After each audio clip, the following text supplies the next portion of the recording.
Hey everybody, Shadow here, and welcome to a complete reboot of our audiobook series. Actually, it would be better to call these visual novels now.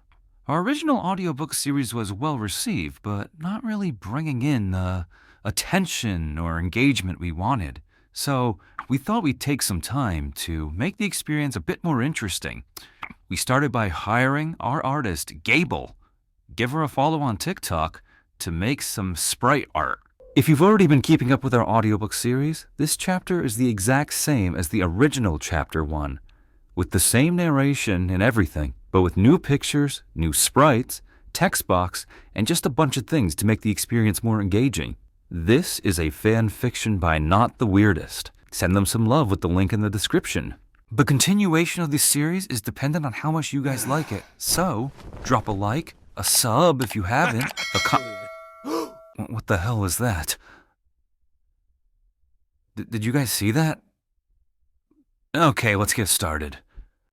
Shadow's life has been full of mistakes, some worse than others, but admitting his unrequited feelings to Sonic tops the list.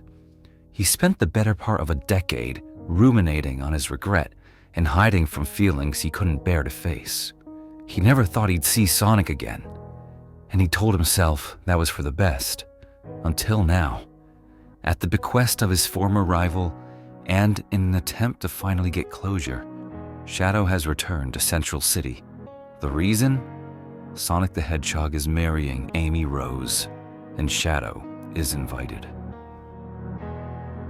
Chapter 1: The Invitation.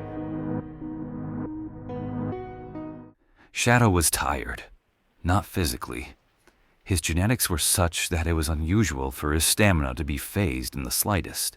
But mentally, emotionally, that was a different story. It felt like he'd been fighting, running, working against or despite some unseen adversary for so long, he couldn't remember what it was like to live with ease. But maybe that was normal. Perhaps this is what everyone felt.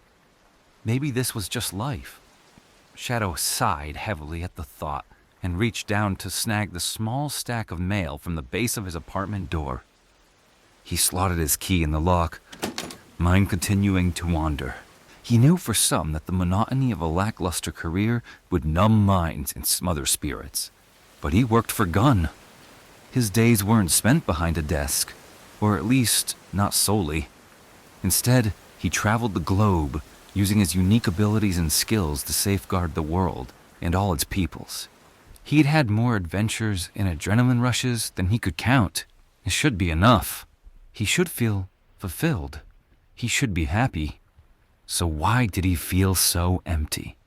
The agent tossed his mail on the entryway table as he sidled into the 2-bedroom unit Gunn provided for him.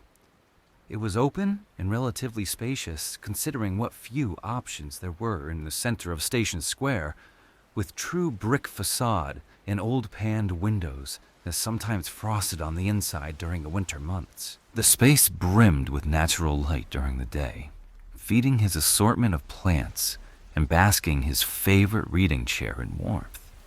It was nice. It suited him and his tastes. It should have been a place to which he felt eager to return, somewhere he felt safe, relieved, secure, happy. And yet, as the clang of his keys and the slap of the mail hitting his entryway table echoed in the hollow silence of his apartment, he felt everything but. Coming home did nothing but amplify the thrumming ache in his chest, the one he carried with him for so long. He was becoming more and more ambivalent to it. It wasn't something wrong. It wasn't something to fix. It was just the way it was. Shadow slipped off his skates and kicked the door shut with a socked foot before stalking towards his refrigerator. He knew he should cook, that it was healthier, cheaper, but he couldn't bring himself to go through the effort. A meal was something enjoyed, something shared. Food was simply a necessity for life. Food would do. He grabbed the last 2 slices of leftover pizza and popped them in the microwave, his eyes turning back towards his door as he leaned against the dark gray countertops. Maybe if he stared long enough, It would open. Maybe someone would come in. Shadow didn't know that he even particularly cared if they would be good or bad, enemy or friend. They'd still be someone. He turned his back, pushing down the weight of silence and facing the yellow light of the microwave as it warmed his dinner. Rouge had visited a few times after Team Dart had disbanded, but she spent much of her time running her club and tolerating the big red oaf she occasionally referred to as her future husband when intoxicated. He didn't blame her for not visiting more. He could hardly talk. He hadn't been to Central City in years, almost 10 to be exact. His microwave beeped, startling him from his thoughts. He shook himself slightly and pulled out the plate, grabbing a napkin as he walked by his dining room table and toward the living room. As he passed the doorway again, something caught his eye, and he paused, brows furrowing with curiosity. He shifted his plate to one hand, the other reaching out to disturb, and moved the stack of mail, revealing something that was definitely not a bill. Not with that coloring. Not with that handwriting. Shadow felt something twist in his stomach, his hunger all but forgotten as he sets his plate down and picked up a bright pink envelope addressed to him in handwriting so poor Shadow was surprised it found him in the first place. A corner of his mouth ticked up as he traced a finger over the bright blue script that spelled out his name. He turned the letter over and carefully opened it with a gloved thumb before pulling out shimmering gold cardstock. Between one breath and the next, his world was upended. His heart stopped. His stomach fell. The earth disappeared from beneath his feet, and he was left reeling and tumbling with no sense of up or down, left or right. His hand shook as he read the text printed elegantly in the rose-colored ink.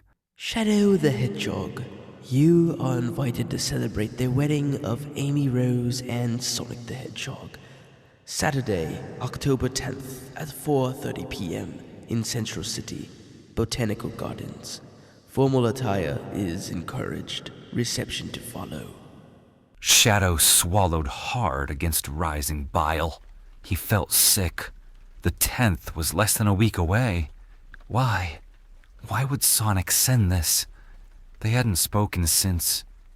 Not since Shadow left. In a split second, Shadow found himself in the midst of a memory he'd spent the past decade trying to forget. He'd been in his late teenage years, stupid and shockingly oblivious to the way the world worked, despite his miserable experiences. At that point, he'd known Sonic for roughly 4 years, their relationship slowly evolving from enemies to rivals and then to friends, despite himself. It wasn't something he planned. It wasn't something he wanted. He'd done that before. Opened up, let someone in. He knew how it ended, and he knew how much it hurt. Sonic didn't give him a choice. Somehow, that stupid, annoyingly persistent blue hedgehog got through Shadow's walls, almost as if they'd never been there in the first place. Of course, Shadow had tried to fight it. But could you fight the inevitable? Prolong it, perhaps, but not prevent it. As time wore on, those feelings of annoyance and reluctant friendship shifted. Shadow found himself wanting to spend more time with Sonic. He found himself needing it, almost craving it. He found himself drawn to the hero's smiles, his laughs. He found that he wanted more than anything to be the cause of Sonic's joy. He found his eyes lingering on Sonic's body, his own reacting in unfamiliar ways that left him wondering and guessing at everything until finally he made the connection. He had feelings, romantic ones, for Sonic. After that, everything amplified as though by acknowledging the truth in his heart. Shadow made it stronger somehow. He wondered if Sonic knew. If he guessed, he wondered even more if the other felt the same. It plagued him. It haunted him. It wore him down until he couldn't sleep. He couldn't eat. Every battle and fight to protect the world became riskier and riskier because his thoughts were devoted to the hedgehog he once despised. Finally, it was too much. One final, brutal battle with Eggman, and everything brimmed over. He turned to the ragged, oil-stained blue hedgehog looking at him over the shattered, piled remains of badniks they'd destroyed together, and swore he'd never seen anything so spectacularly wondrous as Sonic the Hedgehog. He was stunning, beautiful, and just the sight of him made Shadow's heart thump wildly, with a sense of rightness he'd never felt elsewhere. Sonic had met his gaze, panting and exhausted, but still holding a gleam in his emerald eyes that said he'd enjoyed every minute of the fight. There! The hero had shrugged nonchalantly, brushing his hands together to dislodge the larger pieces of dirt and grime. That wasn't so bad, was it? Shadow had let out a short laugh, glancing around the stacks of smoke billowing towards the sky. A handful of their teammates a short distance away, cheering with the exhilaration of their hard-fought victory. Just another day's work. Sonic had moved closer and clapped Shadow on the shoulder, meaning to walk past him. But Shadow caught his hand and pulled him back. Sonic raised an eyebrow when Shadow didn't let go, and Shadow felt his heart seize. This was it. It had to be. All the things he imagined himself saying, confessing, vowing to Sonic slipped his mind in his panic, and instead he blurted out a fumbled, "I like you." Sonic tilted his head slightly, an amused smile breaking out across his face. That's really something from you, Shads. I like you too. Sonic starting to pull away, but Shadow kept his grip and inhaled, gathering his courage. "I don't just like you. I love you." Sonic stopped moving, and Shadow thought for a moment that must be a good sign, because Sonic wasn't running. He wasn't fighting. He wasn't pushing him away. He was still and quiet. Actually, maybe that was bad. "I don't know when I started to think of you as more than a rival," he continued quickly, lest his courage fail him. "I don't know when I began to consider you as a friend, but somehow, despite all that, sometimes I think I had feelings for you from the very beginning." Feelings? Sonic pulled away harder, and this time, Shadow let him. You're attracted to me? "Yes," Shadow freely admitted. This whole time? "The sexual attraction came later, but..." Whoa. Sonic said, holding his hands up as though to keep Shadow at bay. I like you, okay? You're a cool dude, but... Shadow felt pain spear his heart. A cool dude? But I'm not gay, you know? I'm not into guys. Sonic's eyes flicked to the ground and he swallowed hard, backing away further. And, you know, I'm sorry if I sent mixed signals. Shadow tensed, a veil coming down to cover the inward shattering of his hopes and dreams. His expression was that of trained neutrality. "I see. My apologies for making you uncomfortable." No, I'm not uncomfortable. Sonic stated. "You're clearly uncomfortable," said Shadow. No, it's not that. I mean, you're a nice-looking fellow, and any guy would be lucky to... Shadow turned to walk away. "Just stop." Shadow, come on, wait. "Forget I said anything," Shadow had called over his shoulder as he sped away. He sure as hell knew he wanted to. After that, Shadow had left the city. He had moved to Gun's primary headquarters in Station Square. Eggman had been defeated. There was no civil unrest, no battles to be fought, no major crime to deter. There was no reason to stay. Sonic had tried to reach out. He texted a few times, tried to call once, but Shadow ignored the attempts at contact. What was there to say? Shadow couldn't take back what he'd said, just as he couldn't make his feelings magically disappear. If he'd been able to do that, they would have never existed from the start. But life didn't work that way. Eventually, he'd fallen out of touch with most of the resistance. He'd separated himself from nearly everyone in his old life. Rouge opened up her club. Omega traveled hunting down the last few remaining badniks, and he existed. Shadow turned the envelope over in his hand, noting the postmark date was just 3 days ago. His eye ridges furrowed, still trying to sort out why Sonic wanted him there. He'd seen the hero on the news, read about him in articles, knew he was doing all the good that he'd always done. He'd even known he was dating Amy. It was hard to avoid that one, the press's darling couple. No matter that he wanted Sonic's happiness, he still felt sick every time he saw the pink hedgehog draped across the person his own heart still called his. Shadow walked past his tepid diner and sat on the edge of his couch. Around him, the silence screamed. Maybe Sonic had invited him so that they could talk about what happened. Maybe that's what Shadow needed too. Maybe he needed closure.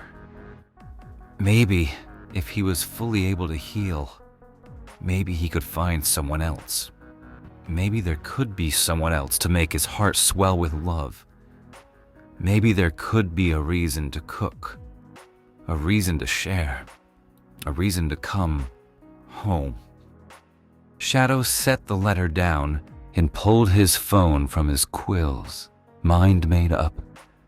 After a moment, a few rings, a familiar, sultry voice answers his call. Rouge, I need a favor. Chapter 1 end. Thank you guys so much for giving this reworked video a chance. As I said in the beginning, this was a lot of work to put together and revamp a video that didn't quite work for us. So, if you want to keep seeing these videos and make the effort worth it for us, leave a like, comment, and subscribe if you haven't.